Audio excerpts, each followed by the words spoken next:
நீங்கள் வண்டி ஓட்டிகிட்ருக்கப்ப உங்கள்கிட்ட திடீர்னு ஒரு மெசேஜ் வரும். இந்த மாதிரி நீங்கள் ஓவர் ஸ்பீட் போயிட்டீங்க, இல்லை சிக்னலை பிரேக் பண்ணிட்டீங்க, இல்லை ஹெல்மெட் போடல, ஏதோ ஒன்றுக்காக உங்களுக்கு வந்து ஃபைன் போட்டிருக்காங்க. இந்த நம்ம ஆர்டிஓ இருக்குது இல்லையா, அந்த வாகன் அப்படிங்கிற அங்கேருந்து ஃபைன் வந்திருக்கு. இந்த லிங்கை கிளிக் பண்ணுங்கள், லிங்கை கிளிக் பண்ணி ஃபைனை தெரிஞ்சுக்கோங்க எவ்வளோன்ட்டு, உங்கள் ஃபோட்டோவை பாருங்கள், பைசா பே பண்ணிட்டுங்க அப்படின்னு சொல்லுவாங்க.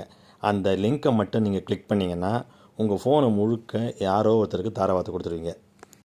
அது உங்கள் என்டையர் ஃபோனை க்ளோன் பண்ணிவிடும். அவங்களால யாரோ ஒருத்தர் வந்து உங்கள் ஃபோனில் இருக்க எல்லா டேட்டாவும் அவங்களுக்கு கிடச்சிரும்.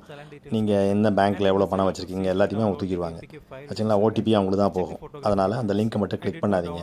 அந்த மாதிரி மெசேஜ் வந்துச்சுன்னா அதை நீங்கள் ஓப்பனே பண்ணாமல் நேராக அந்த வாகன் வெப்சைட்டில் போய் உங்கள் மேலே எதனா கம்பெனி இருக்கான்னு பாருங்கள். இல்லைனா ஓகே, இருந்துன்னா பே பண்ணுங்கள். ஆனால் இந்த லிங்க்கை மட்டும் என்றைக்கும் மறந்து கூட கிளிக் பண்ணிடாதீங்க. அது மட்டும் இல்லை, எந்த லிங்க்குமே கிளிக் பண்ணாதீங்க.